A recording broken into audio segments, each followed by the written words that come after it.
Welcome to Southwest Desert, where adventure meets the arid beauty of the American Southwest. Join us as we explore the rugged landscapes, uncover hidden historical gems, and dive deep into the rich legends and culture of this iconic region. Subscribe now and hit the bell icon so you don't miss out on our latest desert adventures. Please leave a like or comment. This is very helpful. Let's journey together into the heart of the Southwest Desert.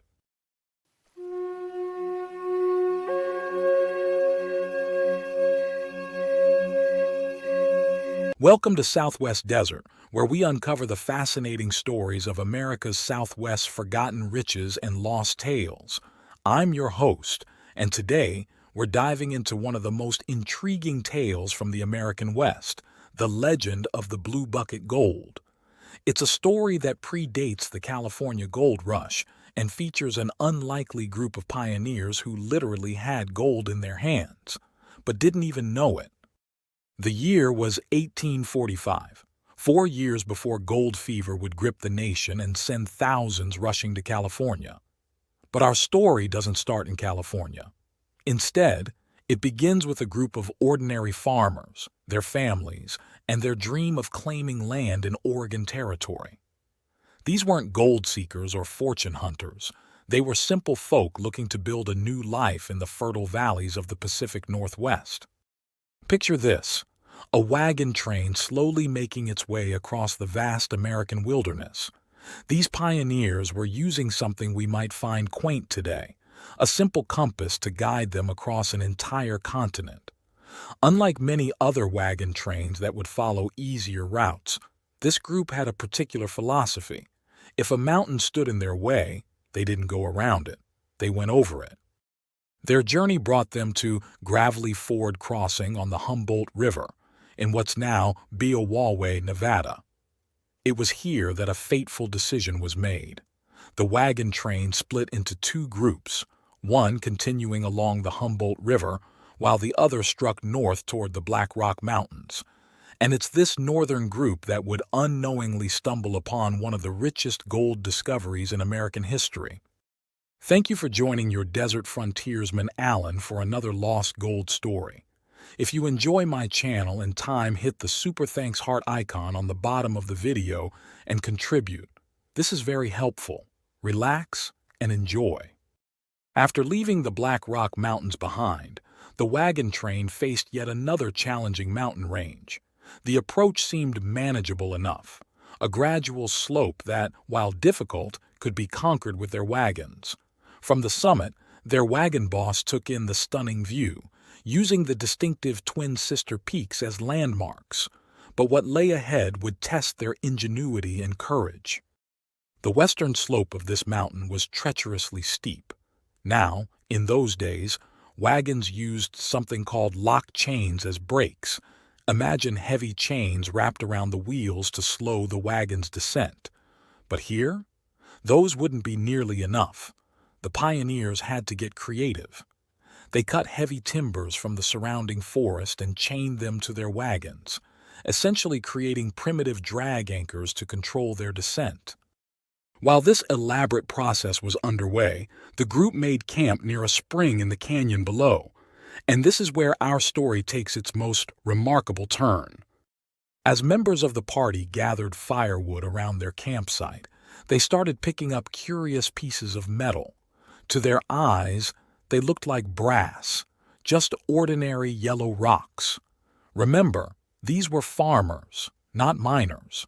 They had no reason to recognize what they were actually holding in their hands: pure gold nuggets. The children of the party were particularly drawn to these shiny pebbles, collecting them as playthings. The adults, seeing no harm in it, allowed the children to fill several buckets with these golden rocks. These weren't just any buckets. They were distinctive blue buckets painted the same color as their wagons. But life on the trail was harsh, and tragedy struck while they were camped at this spring.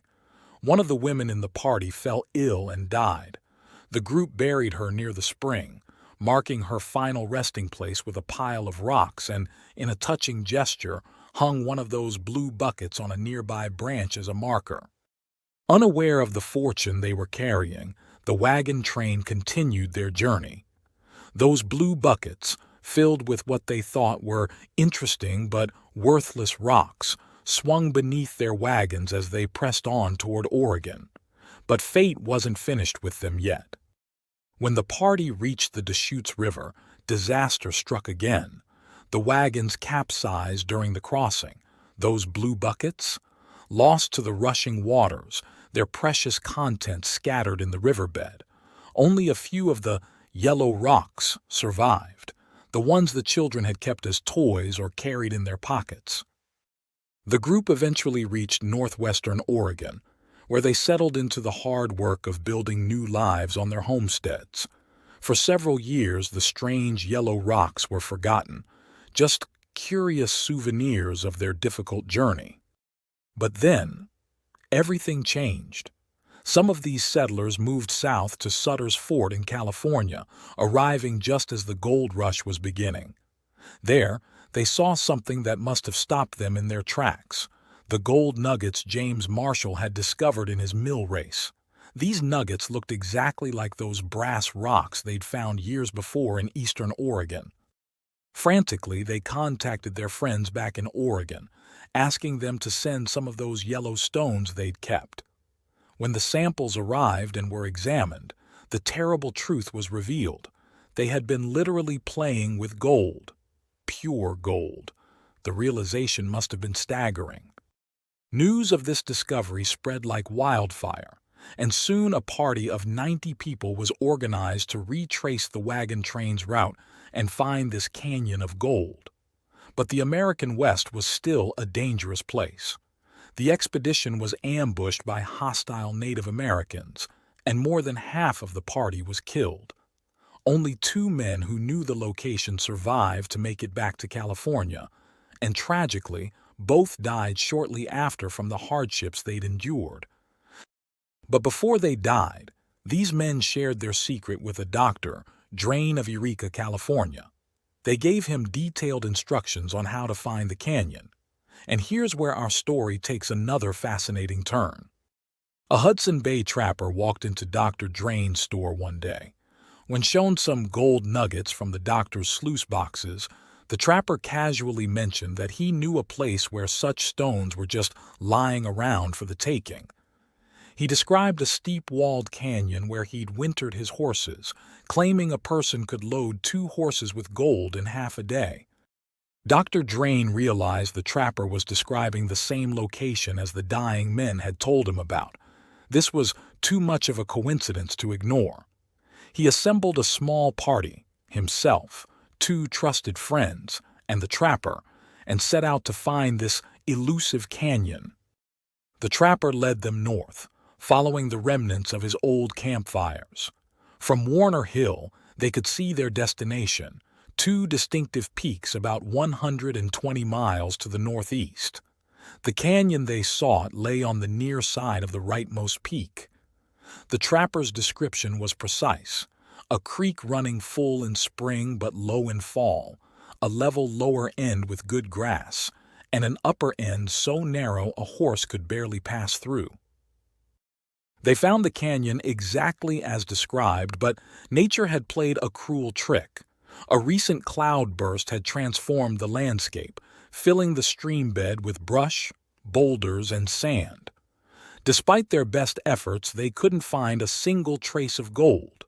Eventually, with their supplies running low and their strength exhausted, they had to admit defeat. But the story doesn't end there. In 1879, more than 3 decades after the original discovery, a young boy named G.S. Johnson and a California miner named William Adams were traveling across Oregon. They stopped at the Malheur Indian Reservation, located where Harney, Grant, and Malheur counties meet. While there, Johnson heard an intriguing story from the reservation agent. Just 3 miles from the agency buildings, the agent had found some curious remains: piles of rotted timbers, a grave near a spring, and a wide, deep track down the mountainside, exactly what you'd expect to find where wagon trains had used timber drags as brakes. To this day, The exact location of the blue bucket gold remains a mystery. Somewhere in the mountains of eastern Oregon, there might still be a canyon where gold nuggets lie scattered among the stones, waiting to be rediscovered. The tale of the blue bucket gold serves as a reminder that sometimes the greatest treasures can be right in front of us, if only we have the knowledge to recognize them. This has been Southwest Desert. I'm your host, Alan, and remember, sometimes the greatest discoveries happen when we're looking for something else entirely, like a story on Oregon lost gold instead of Southwest lost gold. I hope you enjoyed this story. Check out my large catalog of Southwest videos and playlists on Southwest history, lost gold legends, and adult bedtime stories. Happy trails!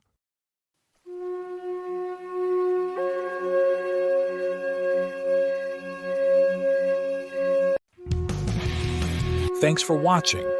If you enjoyed this video, don't forget to like, comment, share, and subscribe for more great content. Hit the notification bell so you never miss an update. See you in the next video.